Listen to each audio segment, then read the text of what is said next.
Alors, on va revenir à notre fonction classique ici. On va voir si on peut déclarer des variables partout et les utiliser un peu n'importe comment, notamment à n'importe quelle place, etc.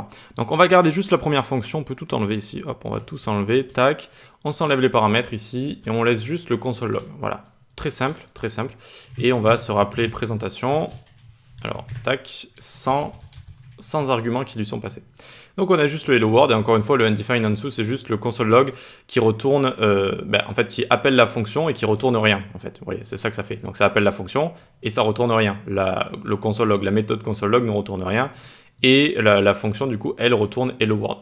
Quand je parle de méthode, j'y reviendrai un petit peu plus loin, les méthodes sont des fonctions, hein. Les méthodes sont des fonctions, mais qui sont définies dans un contexte spécial en JavaScript, et notamment des fonctions qui appartiennent à des objets, et ou qui sont créées à partir de classes. Donc on y reviendra un petit peu plus tard. Donc ici, juste retenez que les méthodes sont des fonctions, d'accord? Méthode égale fonction, c'est juste qu'elles sont créées dans un contexte particulier. Donc ici, on va se faire une variable. Let.txt, on aurait pu l'appeler const également, est égal hello world ici, hello world, ok? Et donc là, qu'est-ce qu'on va faire? On va l'utiliser. Console log txt, est-ce que ça fonctionne? Oui, ça fonctionne, on n'a pas d'erreur. Qu'est-ce qui se passe maintenant si ma variable txt, je la descends? Donc j'appuie sur Alt, je descends, tac, je la mets ici. Est-ce que ça va fonctionner? Oui, ça fonctionne toujours. Et maintenant, est-ce que si je la mets en dessous de l'appel de la fonction, est-ce que ça va fonctionner? Tac, non, je vais avoir une erreur. D'ailleurs ici, au lieu de faire le console log finalement qui ne sert pas à grand chose, on peut l'enlever ici, vu qu'on a déjà le console log qui est ici, vous voyez, hop, et du coup on n'a plus le undefined juste en dessous. Très bien, et donc regardez ce qui se passe, dès que je passe en dessous de l'appel de la fonction, eh bien ça ne va plus fonctionner, je vais avoir une erreur, cannot access txt before initialization. Eh bien, qu'est-ce qui s'est passé? Il y a un concept en JavaScript qui s'appelle le hosting. Le hosting, c'est-à-dire, alors ça s'écrit comme ça, hosting, je ferai une session complète dessus, là je vais vraiment aller rapidement. Ça va lire un fichier de haut en bas, les navigateurs de base, et ça va prendre toutes les fonctions et ça va les remonter en haut du code si vous voulez. Donc elles vont remonter en haut du code un petit peu comme on a ici si vous voulez, en haut du code. Et ensuite on va avoir les appels à ces fonctions qui vont se dérouler si vous voulez. Et si on appelle une fonction qui est en haut si vous voulez, et qui fait référence à une variable qui est en dessous de l'appel, eh bien on n'y a pas accès, tout simplement, et donc on a cette erreur-là.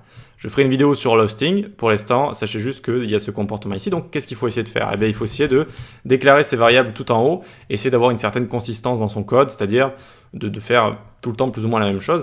Alors s'il y a plusieurs parties de votre site par exemple, eh bien à chaque fois pour chaque partie on déclare les variables, ensuite on met les fonctions et ensuite on les appelle, etc., etc. On fait ça dans l'ordre, d'accord? Et notamment, ce qui est le plus important dans l'ordre, c'est la déclaration des variables et l'appel des fonctions. Il faut toujours que les variables qu'on utilise dans les fonctions soient avant les déclarations. Les appels. Ok pour ça, ensuite on va voir le concept de portée globale et portée locale, donc global scope et local scope.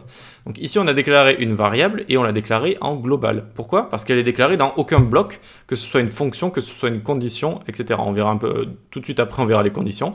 Donc ici la fonction c'est un bloc, si vous voulez, un bloc c'est quand on a deux accolades comme ça, avec quelque chose qui peut être à l'intérieur, c'est un bloc. Et donc ici mon let.txt va être accessible partout, absolument partout. Si j'ai plein de fonctions ici, hop, elles vont toutes avoir accès à let.txt qui est juste ici, d'accord? Je vais pouvoir les utiliser tout le temps. Par contre, qu'est-ce qui se passe maintenant? Alors je fais des CTRL-Z, hein. Hop, hop. Qu'est-ce qui se passe maintenant si je déclare une variable à l'intérieur ici? Let ma variable à portée locale, d'accord? Hop, est égal var local. Voilà, comme ça, on ne peut pas faire plus explicite. Et donc, ici, alors notez que j'ai utilisé le camel case et que ce n'est pas du tout imbécile d'écrire des variables un petit peu longues mais qui veulent dire des choses, qui sont bien explicites. C'est vraiment une bonne manière de faire. Au lieu d'écrire V1, V2 ou VX, VY, enfin voilà, écrivez des choses qui sont correctes. Quoique VX, VY, dans certains cas, ça peut être correct. Bref, ici, on va loguer txt, on va loguer la variable qu'on a créée juste au-dessus, et on a bien var local. Ça fonctionne, super. Et qu'est-ce qui se passe si je fais ça? Log, hop, ma variable à portée locale. Tadam, erreur. Erreur is not defined. Elle n'est pas définie.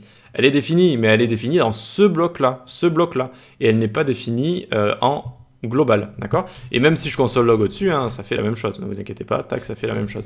Et donc, c'est un concept très important en JavaScript, la portée globale, la portée locale. Ici, ma variable, elle va avoir juste portée dans ce bloc-là, ok?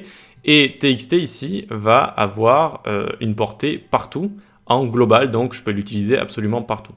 On y reviendra dessus, vous inquiétez pas, c'était juste une première approche des portées scope en anglais. Scope comme ça. Tac, scope. Ok, allez, on passe à la suite.